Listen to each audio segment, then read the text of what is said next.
Vamos direto ao ponto. Diga aí.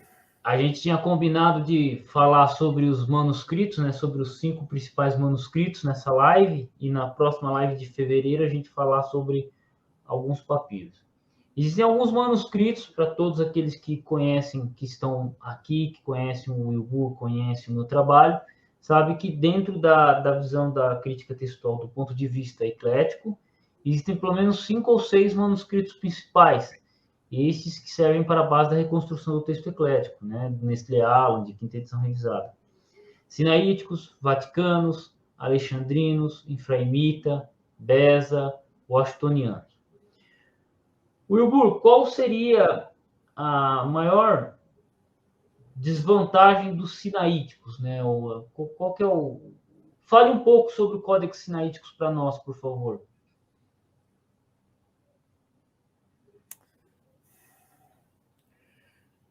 Olha,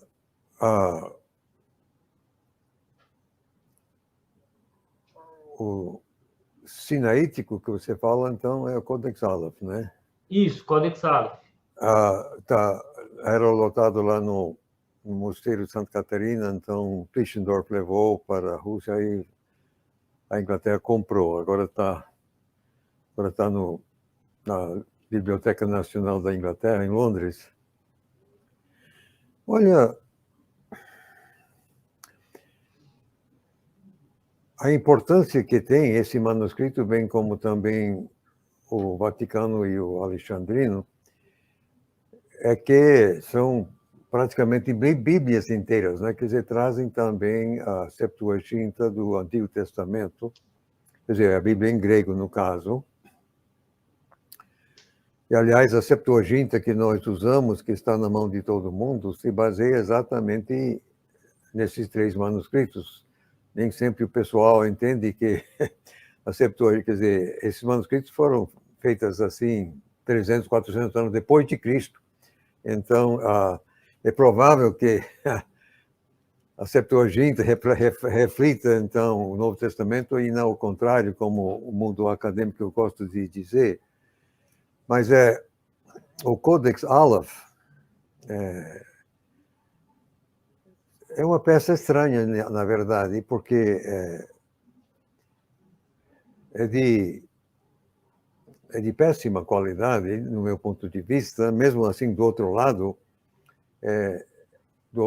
é menos bom do que o Vaticano. Aliás, é bastante menos bom.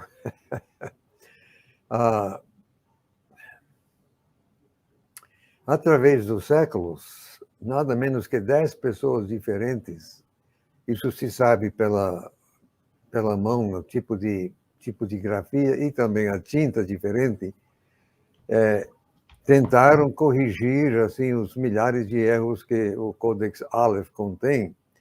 Literalmente, 10 pessoas ou mais, através dos séculos, até o século X, pelo menos, e mesmo assim não conseguiram corrigir tudo. Mas o Codex Aleph simplesmente é de uma qualidade triste. Como você já me ouviu falar, é simplesmente um fato, qualquer um pode constatar. Já acho que esses manuscritos estão disponíveis até em imagens assim digitais na internet gratuitamente. Qualquer um pode cotejar, verificar que só nos 4 evangelhos, Codex Aleph, discordam mais de 3.000 vezes entre si.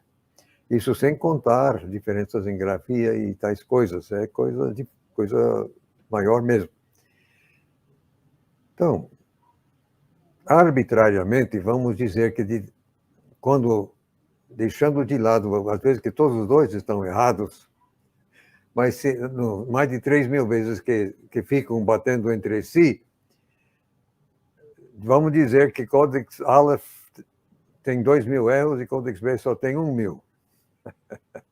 Agora, um manuscrito com 1.000 erros assim, nos 4 evangelhos é um péssimo manuscrito, convenhamos. eu tenho algum manuscrito que não tem mais do que uma dúzia de erros nos 4 evangelhos. Então, aí você tem um manuscrito bom. Só tem uma dúzia de erros em 4 evangelhos. Aí, isso é um... Tem 1.000, então, que tem 2.000.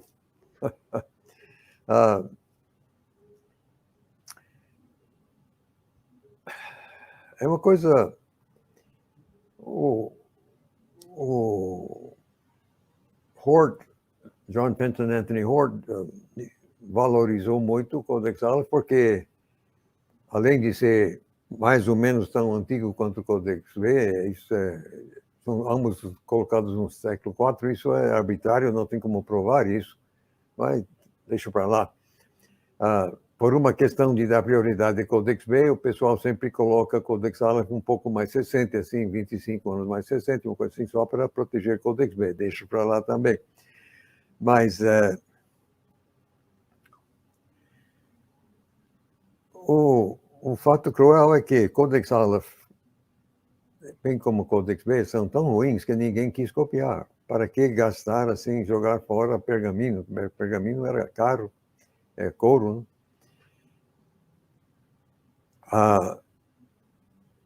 O valor que o Codex Aleph tem, ao meu ver, e mesmo do outro lado, é porque combina com Codex B, muitas vezes, mas combina com Codex B menos de 70% das vezes. E o erudito Ernest Cadman Cowell, que ele era uma das principais figuras na crítica textual no Testamento nas décadas 50, 60, por ali do século que passou, ele chegou a ser presidente da Universidade de Chicago, um erudito sem dúvida, mas ferrenho inimigo da Bíblia, ele sempre contra, mas ele mesmo, quer dizer, do outro lado, mas diz que ele colocou um piso de 70% de concordância para que 2 manuscritos pudessem ser chamados pertencentes da mesma família ou da mesma linha de transmissão, como queira chamar, tipo de texto. E mesmo nesse texto eu colocaria um piso de 80, mas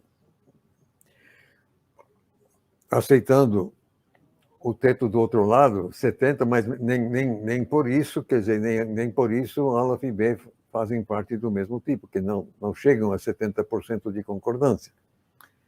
Então, simplesmente, ao meu ver, é uma falsidade dizer que eles representam um mesmo tipo de texto. Aliás, os tipos de texto alexandrino, na verdade, não funcionam. Aliás, não existe. O mesmo Cowell, ele tentou bolar assim, o que poderia ter sido o arquétipo, a forma arquetípica do tipo de texto alexandrino, que ele chamava, todo mundo a mais também, só no primeiro capítulo de Marcos. O primeiro capítulo de Marcos é de algum tamanho, não me lembro, é mais de 40 versos. E ele começou com os 13 manuscritos supostamente alexandrinos que existiam em Marcos. Começou com 13. São de 1.700 manuscritos, meramente 13 supostamente fariam parte do texto alexandrino. Convenhamos que isso é lastimável, que menos de 1%. Mesmo assim, só um capítulo, primeiro capítulo de Marcos, mesmo assim, a discrepância era tão impossivelmente tremenda que ele descartou 7 dos 13, que eram diferentes demais, e ficou com 6. Então, ele tentou bolar o arquétipo, a forma arquetípica do texto alexandrino para Marcos com 6. Aí foi Codex B, Codex Aleph, mais alguns. Mesmo assim, ele não conseguiu. E ele mesmo disse que esse arquétipo nunca existiu. Palavra dele, não é palavra minha. Ele, Cowell, disse que forma arquetípica nunca existiu. Porque ele tentou, assim, na base de uma maioria dos 6, agora com 6, e se divide 3 contra 3. Mas mesmo assim, o Codex B é o grande chefão, só num capítulo, o capítulo 1º de Marcos, o grande chefão, Codex B, discordou do texto médio que ele bolou, que o Cowell bolou, meramente 34 vezes num capítulo. Então, como o Cowell também disse, o texto alexandrino é simplesmente uma ficção, não existe. O que existe é um punhado de manuscritos feitos provavelmente por gnósticos, cada um feito por um diferente, mas com uma filosofia, uma ótica parecida ou igual, então produziram barbaridades parecidas, mas que não combinam nunca assim todos. É uma coisa impressionante. Então, o Codex Aleph, ao meu ver, assim como esses outros, e também os papiros, são, para mim, isso do meu ponto de vista, que eu sou meio assim, diferente, mas para mim, o único valor do Codex Aleph é provar que qualquer leitura que esse Codex traz, que essa leitura, obviamente, existiu no tempo quando aquele manuscrito foi elaborado. Então, vamos, assim, arbitrariamente dizer 350, como o pessoal diz.